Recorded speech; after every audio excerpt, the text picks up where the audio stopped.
Hi everyone, Armoured Pants here, and I have a review for you of the German tank, the Premium Tier VIII M41 90, or the Bavarian Bulldog as it's known, or Krill Twist if you have the legendary camo, and we will do a full tech spec first in Blitz Hanger.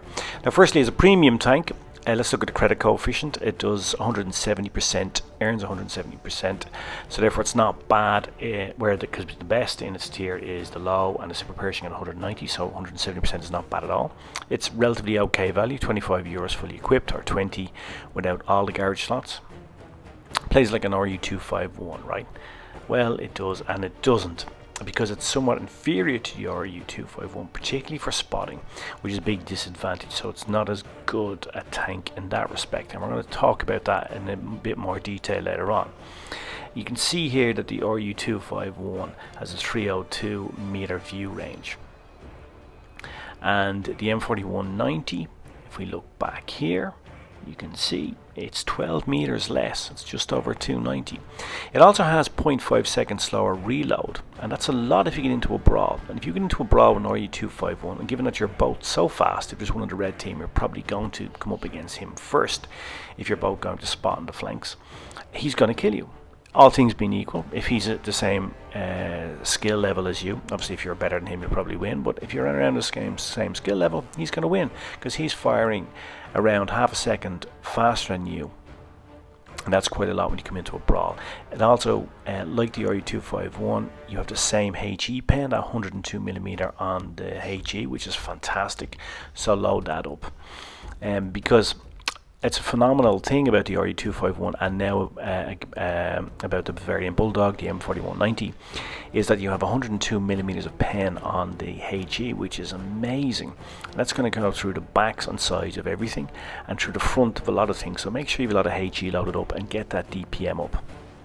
And you can see the RU251 has low muzzle velocity, even with supercharges less than 1000 meters per second, so you do need to use supercharge.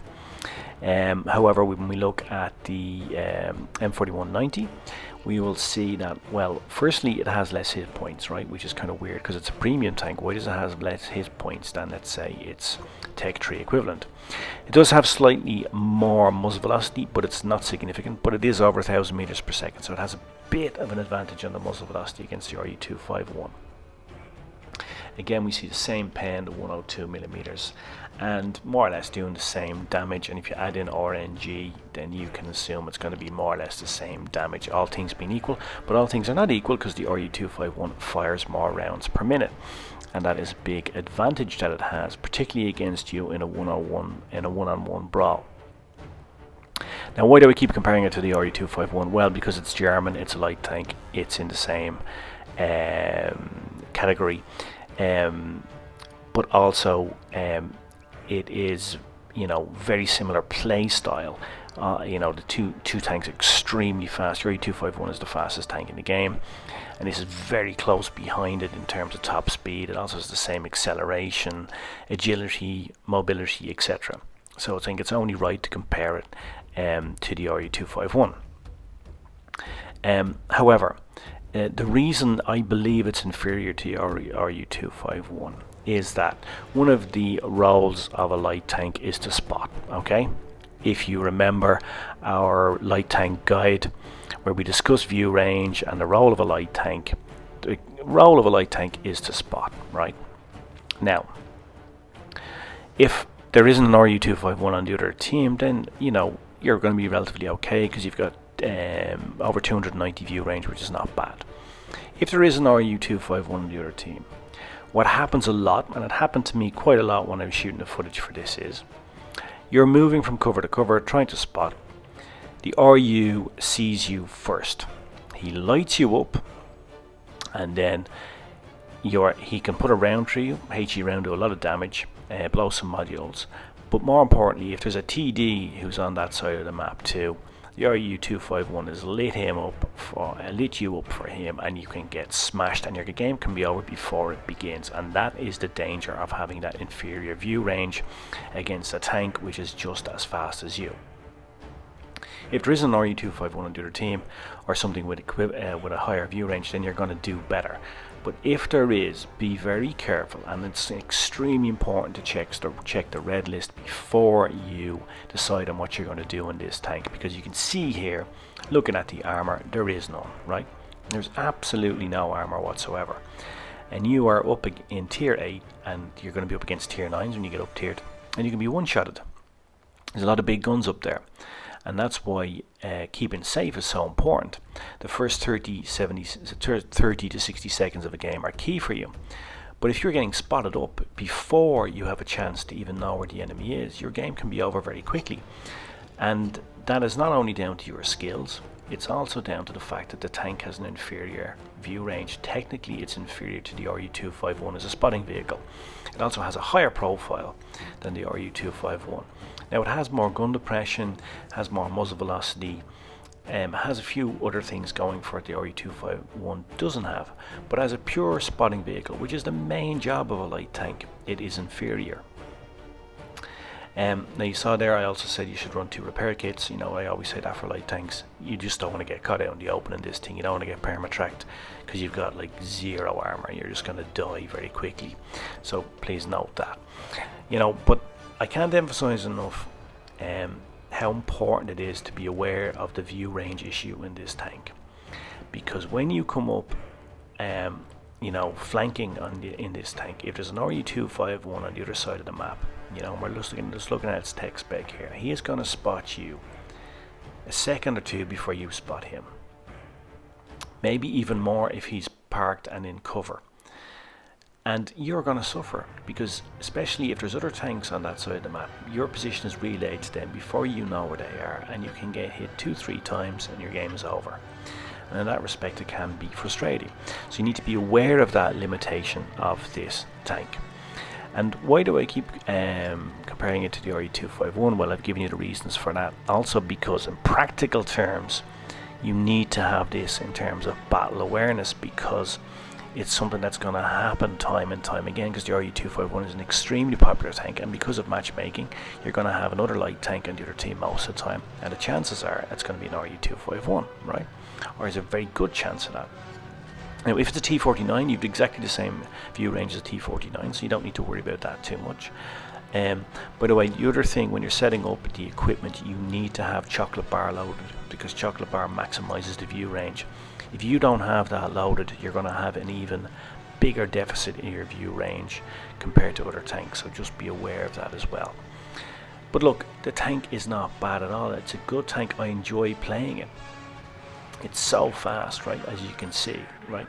It's agile, it's mobile, it gets around the map. The 90mm gun is good, it's accurate, you supercharge, you get that muzzle velocity up. It is reliable, you know, as you expect from a German gun. You can see here, you know, the tank has, you know, just good firepower, that 5.5 second reload. So you're going to be able to do some damage in this thing. You know, the gun won't let you down. You know, you're able to get in and get out of tight spaces in this thing. It's lightning quick. You know, almost as fast as the RU251 itself. You can see here the gun, you know, just bam, bam, bam. You can just rapid fire when this thing really is a good gun. And now you're just getting around the map, getting into positions. You can see just able to fire shots left, right and center. The tank is great fun to have. You need to switch between shells when using this tank a lot. Switching between AP and HE. And if you're front on against something like an IS-3, IS-6, something like that, you're going to need your heat rounds. Your AP is just not going to cut it. Had the look of the devil there with that bounce from the Jagdpanther 2. You can see just how agile the tank is. Mate didn't do me any favours there, smashing right into me, but nonetheless we took him out and cleared him off. Now we can see, look, I'm just going to go around this T54 Mod 1, which is by no means a slouch itself. It's not the fastest medium, but it's not a slouch. It's relatively agile. It's a good brawler. But now I have him. There's nothing he's going to be able to do because his traverse speed is slower than mine. He's slower all round than me, and if I keep my head, I can just stay away from his gun and just put damage into him all day long. which is what I'm doing. And you can see here I am just pummeling this poor guy. He can't get away. He decides to concentrate his fire on another target anyway, and I'm able to clear him off. You can saw there, when I got that bounce off the Jagdpanther, you can't rely on that. You have to assume when playing this tank that everything is going to pen you, by the way.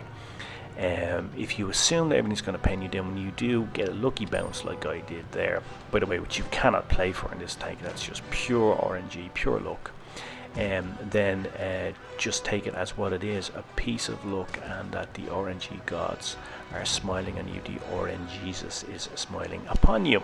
All hail. So there you go. There's a very, I believe, typical game of what you would play in the M41 90 or the Bavarian Bulldog, or whatever you want to call it, or Krill Twist as it is here with the legendary camo, which you did get, by the way, along with an avatar if you buy the full kit for €25 or 9,500 gold, which I would recommend, because then you don't have to open up any equipment slots yourself, which cost a lot of money. So there you go, first class mastery badge, almost 3k damage, and you know, did some spotting as well, and there wasn't an RU251 on your team, so that was quite a bit of luck. And you know, once there's not an RU251 or something with superior view range, you can play as I did there, go to the flanks, spot up and do a lot of damage. You can see there a little bit of a carry from me as well, did most damage, 3 kills, and just 1.1, just under 1.15k of XP. I think probably to master this tank you probably need to get 1.25k to 1.3k of XP. I have mastered that on one of the accounts I have, which I cannot remember the email address for now, so but I was anyway quite a long time ago when the tank first came out, just after the Twister Cup, when this camo. Haven't mastered it on this account yet. Played it a few times. I did find it a bit frustrating, as I said, because most of the games I played there was an RU251 on the other team, and I was getting spotted up and smashed, and I ended up a few games with like 0 damage. So it can be a bit frustrating, and you know, I think you just need to be aware of that before you play it. So it is a very good premium tank, you know, there's no doubt about it. It's a very good value for money if you like your light tanks, if you like your you know, fast, agile, mobile tanks with a good rate of fire. If you're interested in that HE gun, the same as that's on the RU251, then you're going to like this tank, but you just need to be aware of its limitations. So let's have a quick recap. So it's an okay premium tank, it's good value for money, it's not going to break the bank like some of the tanks that Wargaming have tried to push upon us. Credit coefficient of 170%, which is very decent. 190% is the top, as we said, which is the low and the super Pershing. The 90mm gun is good, as you saw in that game. 5.4 second reload is good as well. HE pen is super. 102mm of pen is just awesome, and you're going to go through the sides and back of everything with that, you know, even Tiger 2s and stuff like that. Just be aware though, you won't be able to pen ISs with it. The IS range has spaced armor on the sides. It's fast, agile, it handles well, does over 60 kilometers per hour, not quite as fast as the RU at 70, but it's still very fast. Make sure you have chocolate in your provisions for view range. Max it out, you really need to do that.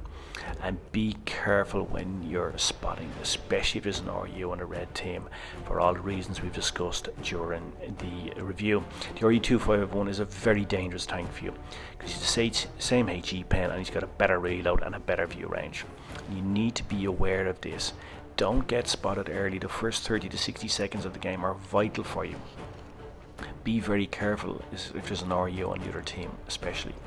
But used well, this tank can perform as you saw in that game. Just be aware of its limitations. And once you're aware of them, then of course you can counteract that.